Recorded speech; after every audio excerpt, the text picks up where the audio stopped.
ba talaga alam kung anong cellphone ang bibilin ko? Pero basta AI phone, pwede na ako. Kung meron man lang ako pambili ng iPhone, mas maganda mag-invest sa mga ganun. Pero bilang isang small content creator lang ako, ito yung kinita natin digital money. Itong perang ito ay kinita ako sa TikTok. Binili ko na lang yan kasi itong aking cellphone na gamit ay hindi akin, hiram ko lang. Kung napapanood mo to at may utang ako sa'yo, wag mo muna akong singilin. Pero joke aside muna tayo. Seryoso muna tayo mga tol. Nung nakuha ko yung digital money na to, ng ganito nakalaki, para sa akin, malaki na to.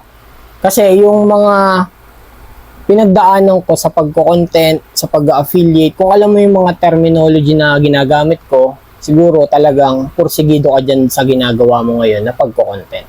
Ngayon, ang akin, ang content creation ay isang malaking game na kailangan alam mo yung rules. Alam mo kung paano gumagana yung isang platform. For example, meron kang video na inedit kasi hindi ka matatawag na digital creator kung hindi ka man lang nag-edit kahit kaunti. Yan yung isa sa pinaka-pinagdadaanan ng isang content creator. Naiintindihan mo ako? Napakahirap mag-edit, di ba? Napakahirap gumawa ng mga content na magkakaroon ng engagement o magkakaroon ng mas magandang. Pero napansin ko, alam mo kung ano? Kailangan mo lang talagang mag-upload araw-araw. Kung hindi mo makuha sa virality ang iyong ginagawang pagko-content, idaan mo na lang sa dami ng upload. Pero, disclaimer, yun ay nangyari sa akin. Hindi ko alam kung sa'yo. Baka mamaya 3 video mo pa lang, okay ka na. Ano nga ba talaga ang pinupunto ko? Bakit ako nagko-content? Nang ganitong klase ng niche. Hindi para tularan ako, kundi para bigyan kayo ng awareness ngayon na kung hindi mo ginagamit yung iyong cellphone, yung iyong social media account sa tamang paraan, magiging ka na lang consumer habang buhay. Kala mo naman talaga kung sino ako magsalita, ano? Kala mo milyon na yung kinita ko. Pero ako ang isang patunay na meron talagang pera sa internet. Bakit? Meron tayo dito isang magandang platform kung saan i-access na lang natin kung paano natin makukuha yung pera dyan sa cellphone natin. Gamit yung internet. So kung ikaw ay magko-content na rin at baka ma-impluwensyahan kita, hindi lang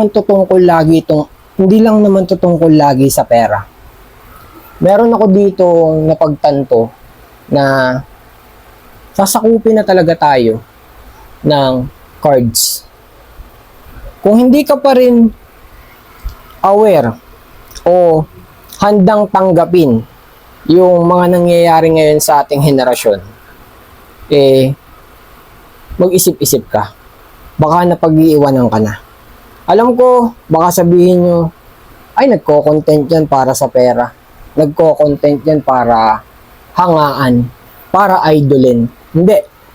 Ako si Moises Uwabel Bayabay ay magbibigay ako ng awareness sa lahat ng magiging followers at supporters ko dito sa digital world. Mapa Facebook, mapa TikTok, mapa Insta, mapa YouTube, at mapa Shopee. Kaya kung ikaw ay taga-subaybay ko at pinapanood mo talaga yung mga videos ko hanggang matapos, bibigyan kita ng tip para pag mag-uumpisa ka na sa pagko-content mo, ito yung mga kailangan mong kuning card.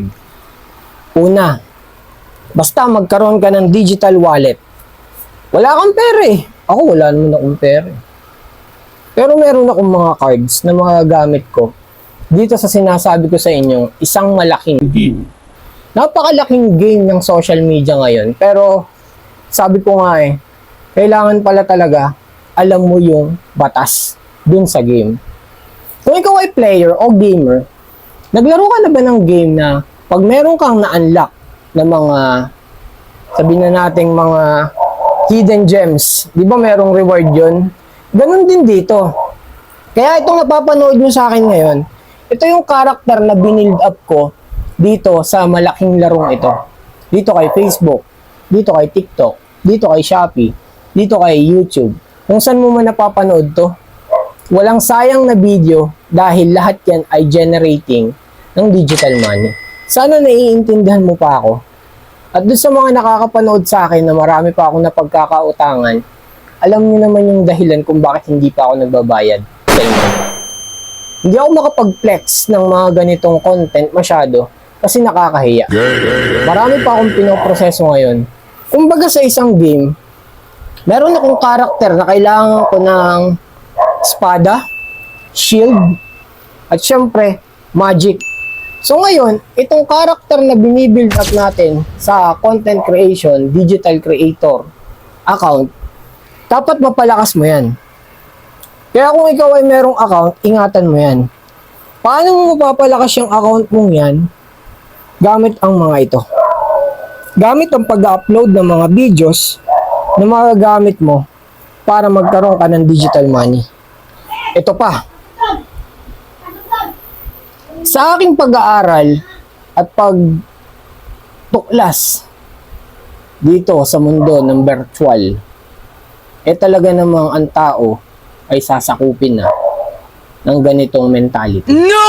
Dahil kung hindi ka nagko-content ngayon, sayang, habang buhay kang magtatrabaho. Ito yung gustong mangyari ng virtual reality kung saan pwede mong gamitin yung hilig mo para ma-unlock ang lahat ng mission dito sa mundo ng virtual. Medyo may papasok na iba't ibang saloobin o isipin dyan sa inyo, mga opinion. Wala akong pakialam dyan. Ang gusto ko lang ay imulat kayo na nagbabago na ang henerasyon ngayon, sumabay kayo. Maaaring ang pagsabay na ito ay sabihin mong patay na isda lang ang mga sumasabay. Alamin mo muna itong larong to. Ito ang tunay na games ngayon. Itigil nyo na muna yung ka-scroll nyo, kanonood ng mga bagay na alam mo namang walang kabuluhan. Hindi ko naman sinabing may kabuluhan tong akin, pero at least ako yung kaibigan mo sa virtual world na tuturuan ka i-unlock yung account mo kung paano kikita ng digital money. Hindi man kalakihan yung kita ko, pero at least meron na akong napatunayan. Alam mo yun, na may income pala talaga. Depende sa kung anong platform yung pinapasukan mo. Dito kay Facebook, malapit ko na ma-withdraw yung pera. Diyan sa TikTok, tuloy-tuloy yan. Hindi ko man buong kinukuha, pero kung susumahin lahat ng nakuha ko, ay hindi ko nababanggitin. Pero hindi pa sapat para magluho. Sapat lang para bilhin at palakasin yung account o yung karakter ko dito sa virtual reality na kung tawagin ay social media. Kung gusto mo mapasali sa ganitong community, bubuo kasi ako ng team. Itong team na to ay, ang pangalan ay Brain Salad. Brain Salad, bakit?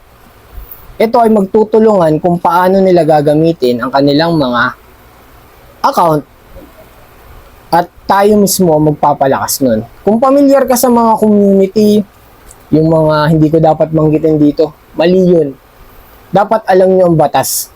May tamang paraan kung paano ka hindi magkakaroon ng violation sa lahat ng platform sa social media, pero nagtutulungan kayo. Sana naiintindihan mo ako. Ako nga pala si Moises Uwabel Bayabay, ang inyong virtual friend sa mundo ng digital. Ito yung mga kailangan mo bago ko tapusin yung video. Kailangan mo ng passport. Kailangan mo yan. Napaka number 1 identity mo to dito sa social media, lalo na pag kukuha ka na ng pera. Dahil worldwide, international yan eh. Passport yan eh. Ano pa? Bank account, kahit ano. Maganda pa rin kahit digital wallet pa rin yan. Kailangan mo to. Hindi ako sponsor ng C-Bank, pero kailangan mo to. Ito ang bank account na kailangan mo pag ikaw ay nasa Shopee platform. ID, syempre. Mawawalan tayo dito ng privacy.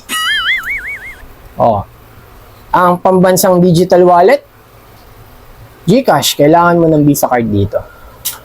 At saka, GoTime. Itong GoTime, pag nasa syudad ka bawa sa mall, kasi merong mga digital, kung familiar ka sa mga airdrop, syempre aralin mo yun, kulang yung video ko dito para ipaliwanag yan, kailangan mo nun.